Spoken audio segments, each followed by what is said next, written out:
be brave if you're brave. I'll be brave, but only if you're brave. And it could be just you and me. We'll be family. Just wait and see. So I will fight if you'll fight. Yeah, I will fight, but only if you'll fight. Oh, we can make it through this like sailors in a tempest. Like sailors in a tempest together. And it could be just you and me. We'll be family. Just wait and see.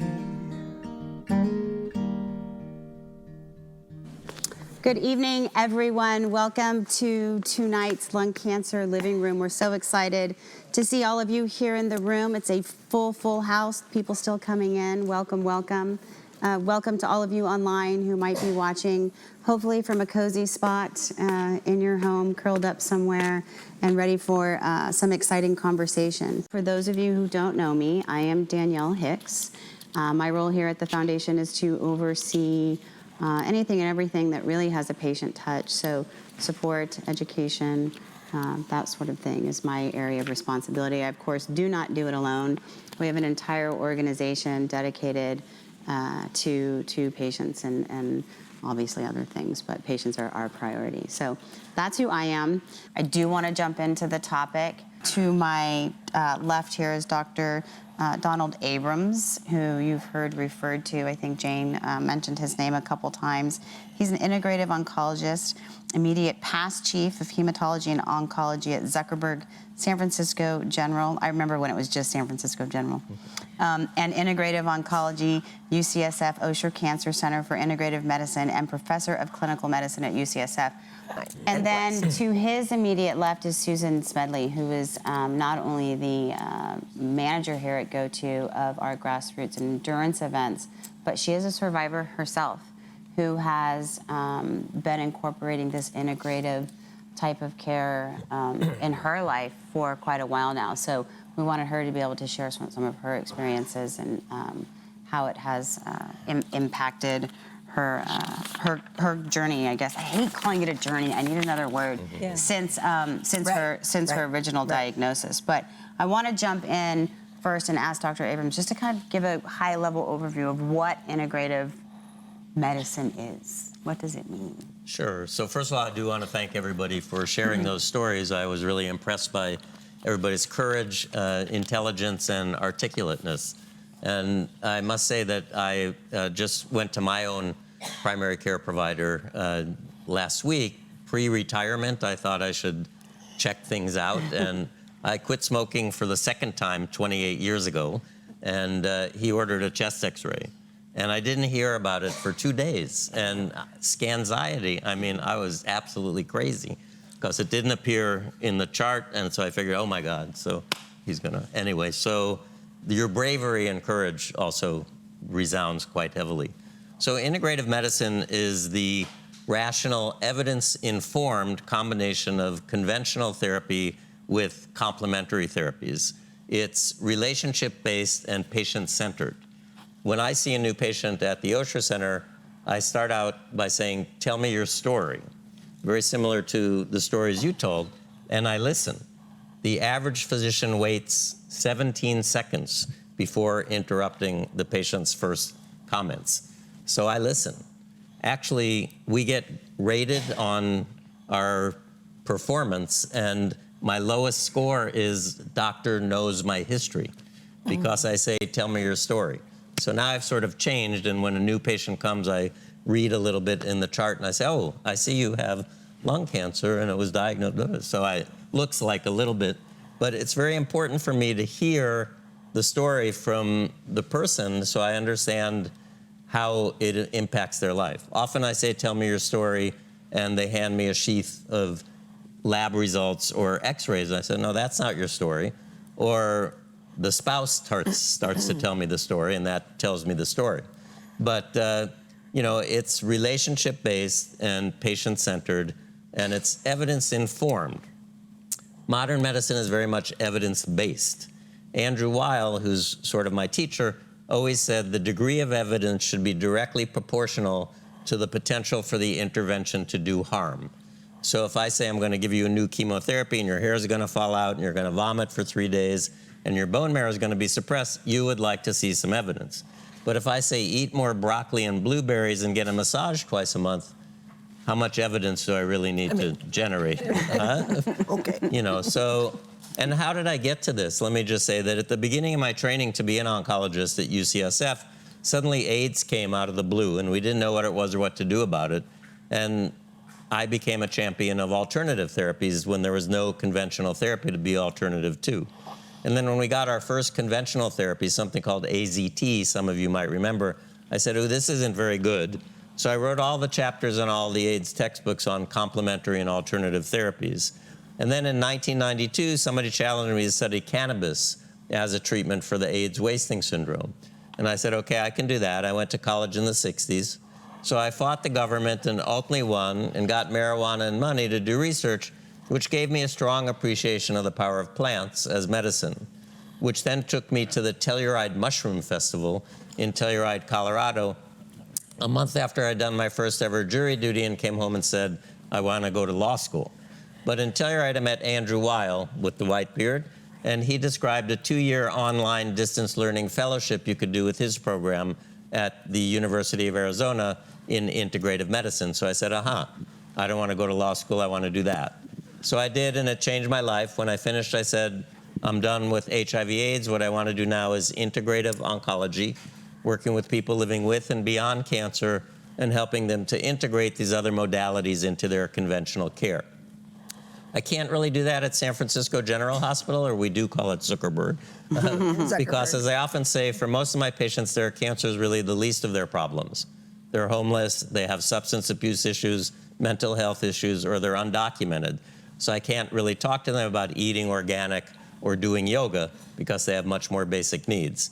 So I went to our UCSF Osher Center for Integrative Medicine and asked, can I just do a half-day clinic here and see if I like it? And it quickly became my favorite half day. And now I have 2 half-day clinics, and I also do group visits at the Cancer Center.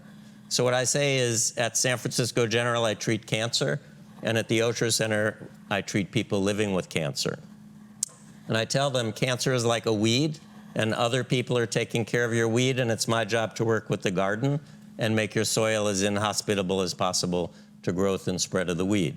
So I'm not really talking about weed killers, I'm talking about fertilizers, and that leads me into a conversation about nutrition and supplements. So nutrition is pretty important. The Journal of the American Medical Association looks at the burden of U.S. disease from 1990 to 2016, and dietary risks is the #1 cause of both morbidity and mortality in the United States today, surpassing tobacco smoking, hypertension, and not including obesity and low physical activity.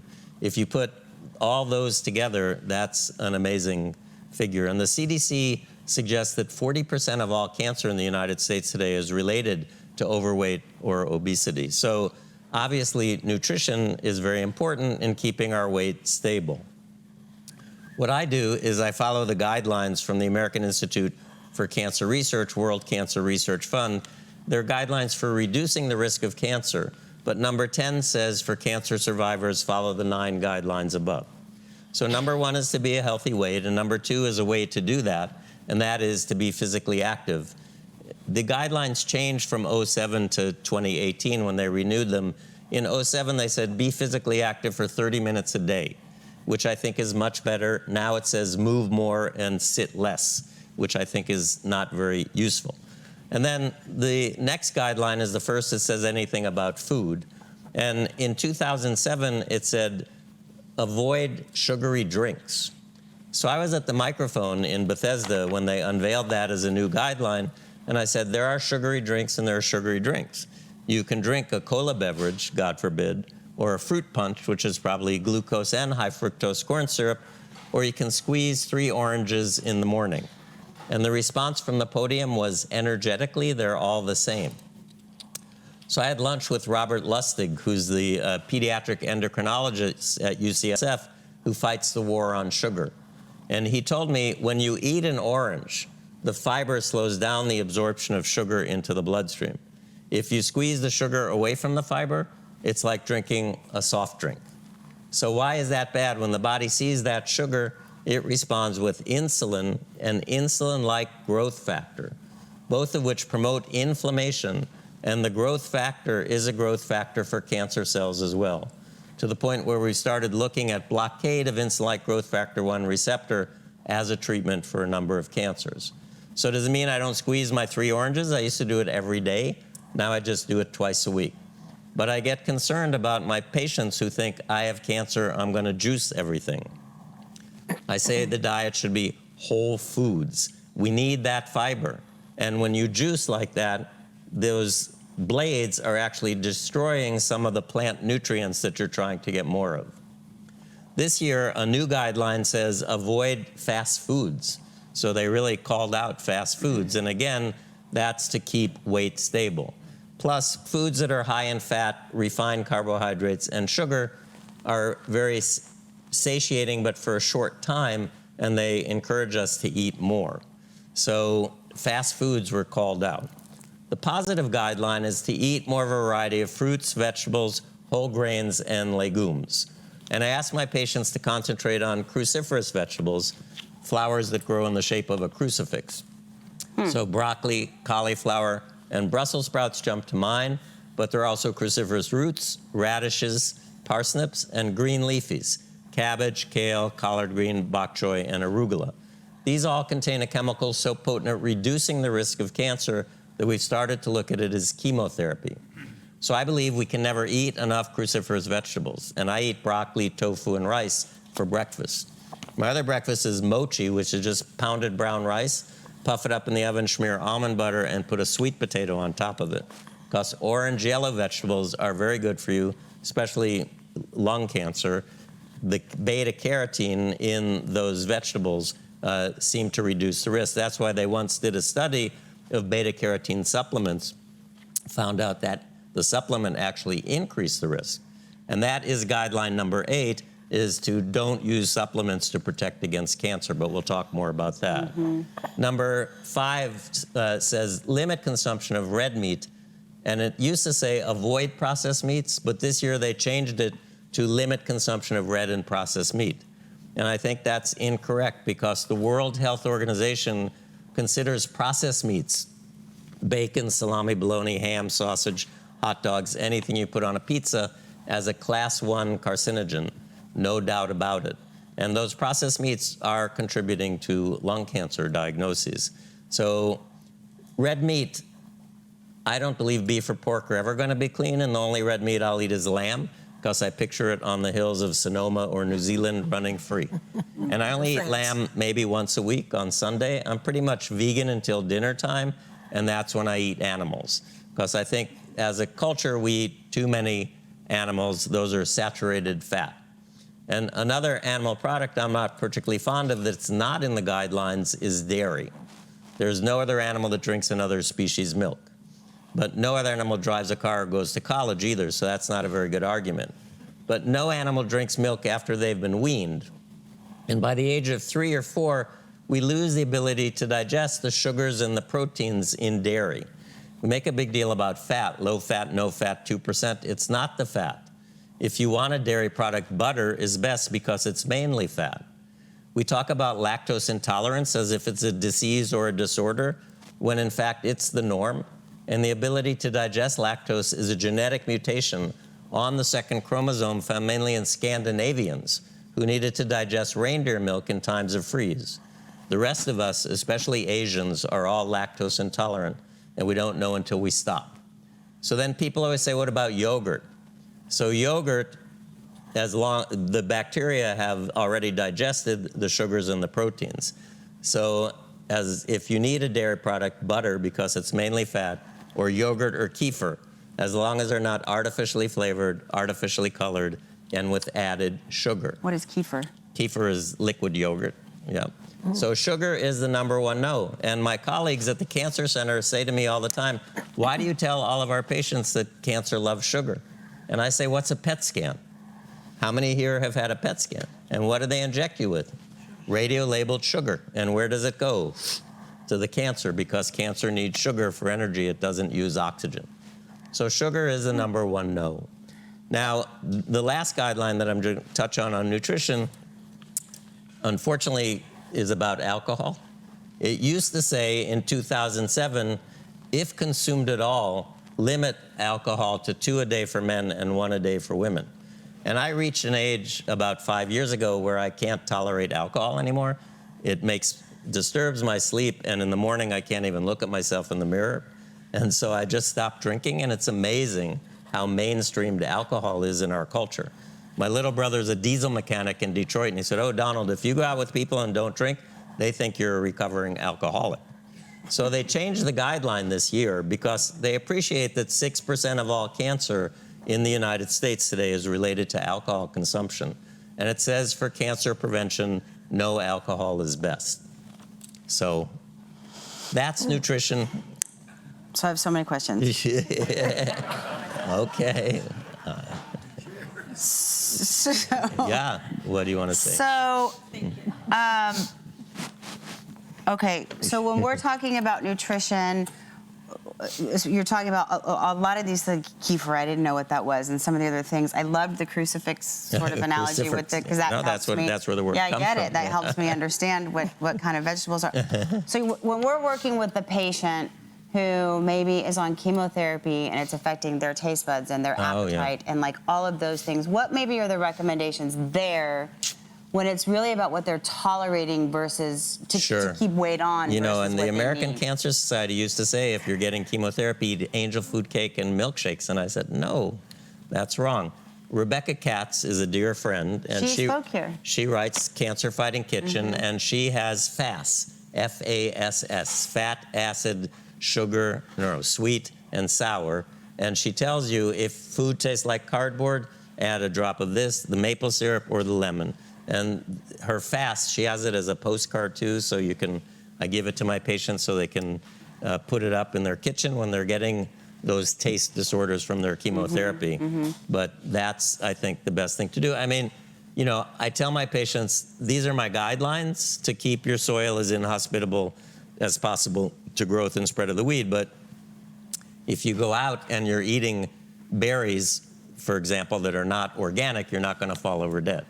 So heavily pigmented fruits, by the way, and apples, particularly good for lung cancer.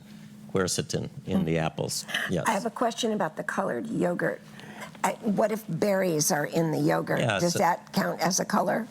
Yeah, I would put your own berries in, because if you look at those yogurts that have berries, so when I say no sugar, if you look on the nutrition facts box on any processed foods, it's okay to have sugars in the nutrition facts box. That sugar fuels our brain. Where I don't want to see sugar, and a nickname for sugar is in the ingredients list. Sugar attached to fiber is fine, eating fruit. We should have 4.5 cups of fruits and vegetables each day, more vegetables than fruits. So with that, I want to go, because Dr. Abrams did touch on something that I was saving for Susan, and that is to talk a little bit about exercise. He mentioned 30 minutes, I think, a day is what they're saying. And for lung cancer patients in particular, that can be a challenge because their lung capacity is compromised, right? And so getting any sort of what one might deal real exercise is not always an option. But Susan has some information and some things that she wants to share with us about how she's incorporated a more low impact type of exercise and the benefits of it. And share, will you want to share it? Yeah. So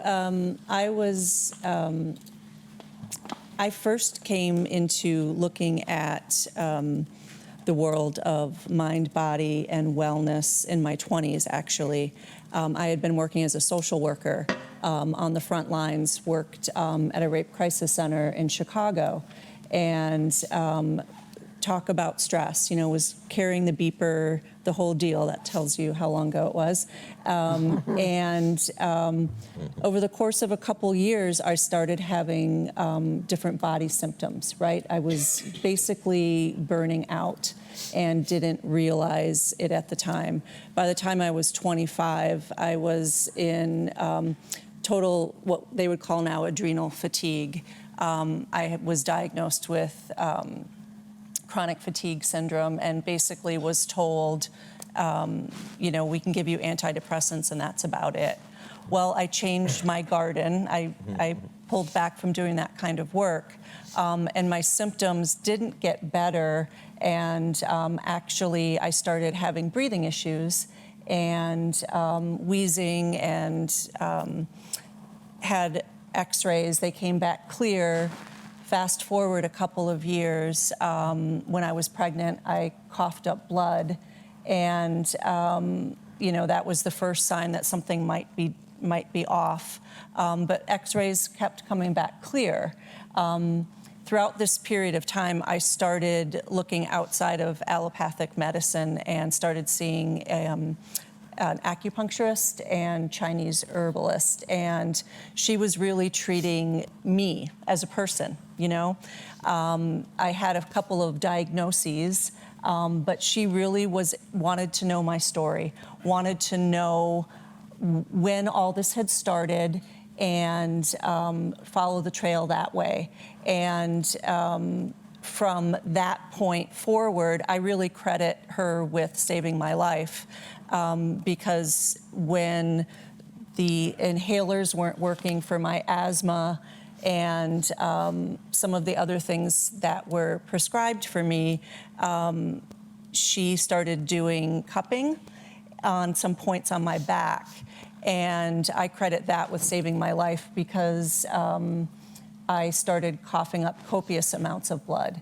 And then we were sort of forced to look past the stigma of, I'm 32 years old, I'm healthy, and she can't have lung cancer, to where they did a bronchoscopy and found that I, in fact, had lung cancer. And they never took a CT? Never took a CT, no. So this was 23 years ago. I'm incredibly lucky, obviously, to be here. And the interest that I have had, certainly back then, it led to an early diagnosis. But it also never left me that it was very much connected to the stress that my body and my spirit was under. I was basically living in a state of constant fight or flight, certainly professionally. But then, previous to that, I had a pretty traumatic childhood.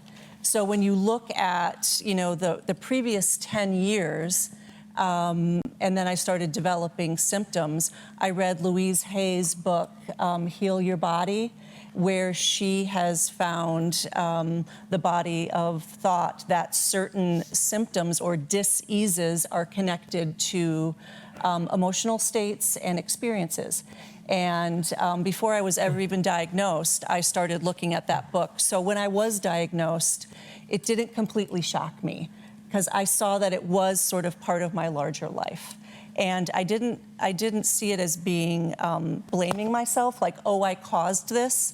I saw it as, I'm not just a group of symptoms that needs to be treated by someone outside of myself, that I can participate in my own healing, So I didn't just say, I'm going to heal myself. Don't get me wrong. I went and had a thoracotomy and, followed doctor's orders. At the same time, I looked at, what can I be doing to tend to my own garden and to listen to my own wisdom? And I have continued to follow that trail forward, because we shouldn't be living from scan to find out, can we live? We absolutely can live. And as I have progressed, I've come to yoga. And, you know, after having the better part of one lung removed, I couldn't run anymore, and I couldn't be an athlete until a friend of mine said, Susan, I'm a breast cancer survivor. Come join Team Survivor and let's do a triathlon. And I kept telling myself I can't do it. And the truth is, I could do it. I was slow. I trained. We did a sprint triathlon, and I just went slow. And I finished that race, and I was a different person after that because I changed what I was telling myself I could and couldn't do. What we're telling ourselves we're capable of. And it doesn't mean you have to run a marathon, certainly not as fast as Jason did, but we get to decide what we want to do. And it may not be your thing to run a marathon, but let's look at what we can do. And yoga has really spoken to me on a variety of ways. From a trauma perspective, I mean, getting a cancer diagnosis explodes your life and explodes the lives of everyone that loves you. And, you know, there are stress hormones that are connected to living with this sort of diagnosis. And every time we're waiting for a scan, that gets reactivated in our bodies. And so we need to get that out. And one of the ways that we can do that is through intentional breathing. And if we have time, I would like to actually demonstrate that to you so you all leave here with a tool that you can use anywhere at any time, including in the infusion chair, including as you're driving, when you're standing in line somewhere. So are you all game for that, to walk away with a tool? Okay, great. So what I'd like you to do is sit forward and just move around a little bit. We've been sitting for a while. And press your feet into the floor, okay? And if you feel comfortable, I invite you to either blink your eyes closed or send them down on to the floor in front of you to find what we call a soft gaze. And what we're doing is we're starting to bring our awareness inward a little bit. And I invite you to take your hands and place them on your low belly. And what we're first going to do here is just press your low belly out and then draw it back in. So really send it out on an inhale like a big fat belly, and on your exhale, draw it back in. And let's start to slow down our breath here, inhaling through the nose as we press the belly out for 4, 3, 2, 1. Exhale, draw it back in for 5, 4, 3, 2, 1. Send the crown of your head up as you inhale, pressing the belly out. Exhale, let your shoulders drop as you draw the belly in. Take several more with your count, really drawing breath up your straightened spine. Exhale, drawing the belly back in.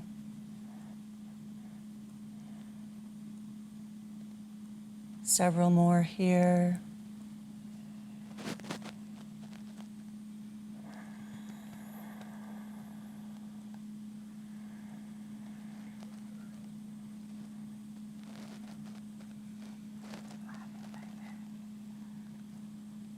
Okay, last round here.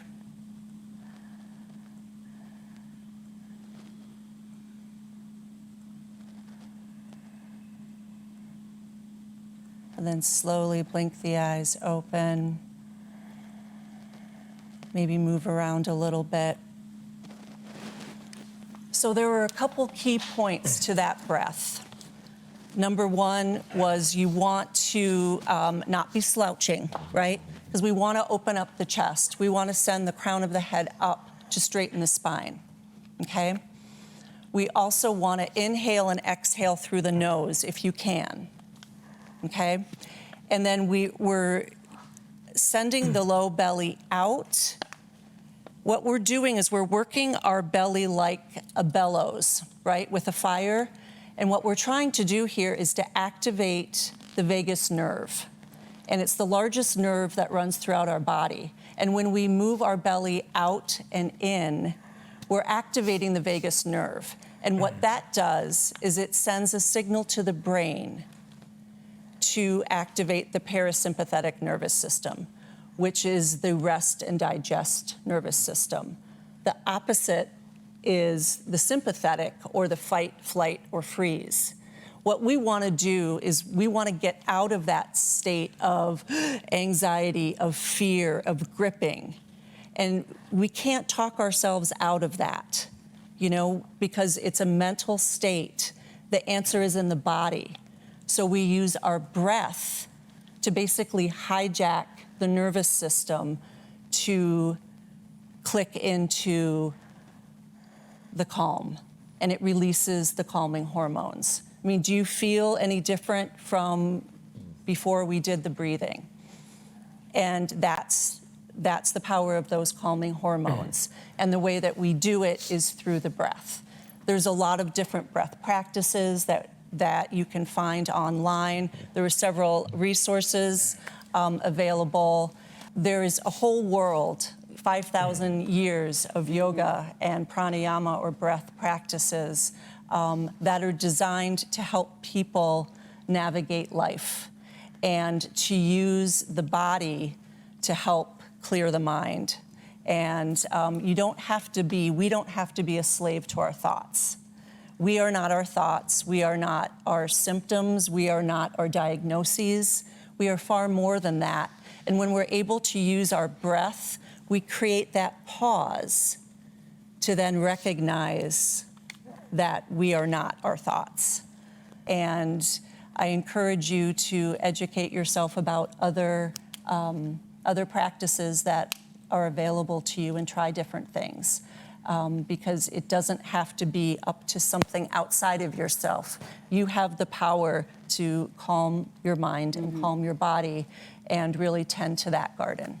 And Susan, there's two separate documents on the tables in front of you. One, the other one, we already talked about one. The other one, Susan kind of outlined some of the things that she's privy to that have been helpful for her. So anything from online videos, like she said, to mobile applications and those sort of things that you guys can check out on your own if you're interested. This has been a really fascinating conversation to me. I don't know that everything is going to resonate with everyone in the room, but what I'm hoping, or anyone or everyone online, but what I'm hoping is that bits and pieces that picked up will resonate with you, and you will want to dig deeper and learn more about how some of this integrative type of medicine, if you will help you on a personal level in a way that works for you. So I want to give a huge thank you to Dr. Abrams and to Susan for coming and talking with us today about what is going on in this space right now, today, in real time, and how it can benefit you.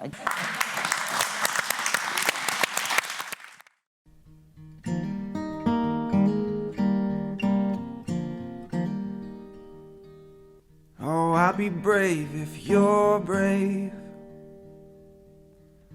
I'll be brave, but only if you're brave. And it could be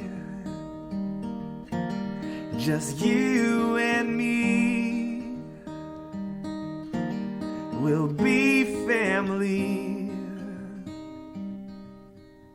Just wait and see. So I will fight if you'll fight. Yeah, I will fight, but only if you'll fight. Oh, we can make it through this like sailors in a tempest. like sailors in a tempest together. And it could be just you and me. We'll be family. Just wait and see.